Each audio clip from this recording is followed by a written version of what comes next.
And here we go, guys. We're jumping straight into this game. Let's do some player introductions. Rance, take it away. In the red, spawning at the right side position as the Protoss. Ooh, close spawns too. We have one of my favorite characters here on the rundown so far. We interviewed him last week. TheMista, a force, a drop harassing Protoss player. Absolutely against Zerg. And in the blue, a mirror match this evening in our first round. Protoss. We've got puCK. And I forgot what team he's from, brother. Do you remember what team? I do not, actually. Okay. I'm kind of excited to see PvP. PvP is a matchup which I think has evolved a lot in the recent times. For a while, we were stuck in that 4-gate versus 4-gate era. I'm sure you remember those rants, where all you saw in PvP, even in the GSL, was 4-gate versus 4-gate, and that was pretty much it. Now, of course, that's not so much the case. We see a lot of robo builds because of the increase in the 4-gate time, and I really like that. And additionally, you see some blink builds, blink plus robo builds, also very common. And occasionally people will rush for Dark Templar as well. But so far, pretty similar build so far. puCK taking his first gas a little bit earlier than TheMista, and delaying that second pylon a little bit. And I mean, this matchup, puCK also ahead in worker count as well. So some good differences to note already from both players. puCK remaining ahead in that worker count, and puCK's Cybercore actually getting started very much on time. This actually feels like it was delayed a little bit. The gateway finished, and he opted to get a Zealot first rather than setting down the Cybernetics core immediately. So that might be something in his build, might be trying to deny the Scout, but that just feels a little bit strange. Actually getting a second Zealot as well. Weird. So that's a little bit interesting out of him. Spending chrono boosts in odd places. I really like these robo builds with especially PvP. Yeah, I think that the Warp Prism is starting to come into use in this matchup. We saw White Rod do it against MC, I don't know, 5 months ago now, and to great success. Or the famous Atero 3 Immortal push or 2 Immortal push that he does that's just so devastating early game. And puCK actually, he's going to have this Stalker out when, like, if these Zealots decide to try and push, he'll have the Stalker out in time. He's going to be able to kite for days, and so that won't be a problem. Ooh, a little bit of latency there. But yeah, I think that I'm a little bit curious as to see what each of these guys' tech path is going to be, because neither of them has really set down anything additional. I mean, a couple more gates going down, actually, 3 more gates going down for puCK, so it is going to be a 4-gate for puCK. And he's moving out aggressively. Mista spots this probe, and the Mista's actually down in units here.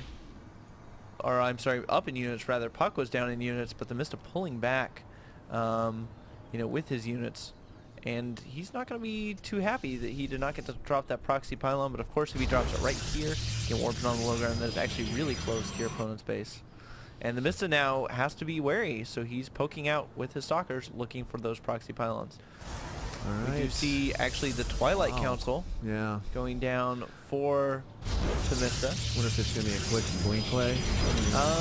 It looks like he could be going for blink definitely, and throwing down an additional gate. And his Warp Gate has not finished. Warp Gate of puCK finishing right up, and the Robo as well. Boy. So this is super all in. I wouldn't be surprised to see this make a Warp Prism to continue pressure. But here we go. Looks like he is gearing up, warped in a Sentry and a Zealot. I'm still surprised we haven't seen a pylon go down right here. I think that's a super good place to lay one down. Twilight Council finishing up. Has the resources to start blink in just a second. Will he do it? Yes, he will. Now all the chrono boost supports are going to be spent on that. We have the 3 gates up, so 3-gate blink for the Mista, and we have 4-gate plus a robo. Actually getting Observer out. That is very curious to me. He might have scouted something that made him think DTs, and of course if you go 4-gate and your opponent goes DTs, the DTs will show up just in time to kill you. So a good move getting that observer. He's not going to need it, but a good move. And the Robo going down for the Mista as well. So this is going to be one of those situations where I think this observer is going to get over here. It's going to see what's up, and he's basically going to go, oh, I can just go kill him before Blink finishes. And that is definitely the proper response. And yeah, the observer sees exactly what's up, turns around, you know, and he's getting an Immortal out. So we should see like a 4-gate plus Immortal push into the Mista. Blink, though, really close to finishing up. So he needs to hit that timing. Otherwise, he'll be caught in the defender's game and then he'll be forced to do an expand. It's going to be tough to defend those Blink Stalkers, especially with the Observer that's going to be out, and that's really the reason for the existence of the Robo Bay right now. Yeah, I mean, absolutely. You don't even need to get an Observer. You can get a Warp Prism as well, and it'd be almost... Yeah, anything with vision, yeah, totally. Just to get vision of the high ground to your opponent. The Observer just makes it way sneakier. Yeah. And I still, like, I really would like to see a pylon right there. You want to have pylons kind of at the edges of your base so that you can deal with that. And Blink coming up for puCK as well. And puCK getting a second observer out. I like that. I like this positioning here too for puCK, because once that observer comes up to peak, I'm certain that as the defender in this situation, he's going to be able to focus down that one observer, and hopefully the two. Oh, there is a second one, isn't there? Yeah, puCK actually has two observers, and puCK now getting that. Actually, no, the Mista rather getting a Warp Prism out. So this is one of those things. Boy, that's super like. I love this play. Getting the Warp Prism, not only for the reinforcement, and look at that. That Warp Prism actually looks like it is rallied to these Zealots. Probably going to pick up the Zealots, drop them in the main at the same time. He goes for the big Blink with the Blink Micro. And there we go. Wow, I think the Mista's got a great little setup here, buddy. Yeah, he absolutely does. I mean, this is going to force puCK to segment his army, spread it out. And you're really weak when you do that. And the 4th gate going down for the Mista, so they are both 4-gate Robo plus Blink. Like, let's see. That is impressive. Let's see how much we actually can do off one base. And of course, the answer is a lot. All right, there's the real test, though. The observer's going to peek in the front side there, and it is going to be spotted. And he's going to see it. And if he catches that observer, that would be huge. Yeah, that's what I was sort of. Warp Prism still hanging out back there. Got lots of proxy pylons. I love the pylon placement out of the Mista. This is actually just so smart of him to basically say, I'm going to put pylons everywhere. Nearly identical supplies here, so both players really just all in with the 4 and plus Robo. The 3 Immortals are going to do so much damage to this ball, though. I mean, I cannot stress that enough. puCK, though, needs to be very careful, because if he loses too many probes to that Warp Prism, the game will be over, even if he's able to kill off this army. So, I mean, this is just super tense. And looks like the Mista might be gearing up to take an expand. And that's kind of a dangerous move in this matchup. I think if you take an expand and you cut units for too long, your opponent will just waltz down and kill you. And here we go. We have a little bit of engagement going out at the top. Zealot's getting caught in front. That one Immortal gets taken down too, so he's just down to 3. The Observer got taken down for both players, actually. Well, one of the observers got taken down for puCK, but the Mista has lost his observer, so he no longer can be aggressive, but this Warp Prism is still sitting back here. Oh, that's okay, because the army's headed out of puCK's base right now, seemingly exactly what the Mista wants. And there goes the Warp Prism. It looks like, nope, it just moves. Yep, there it goes.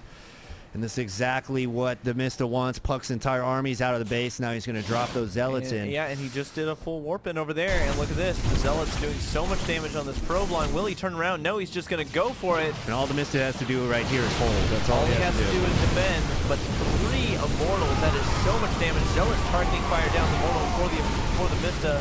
And puCK actually blinking forward, decisively taking out that Immortal.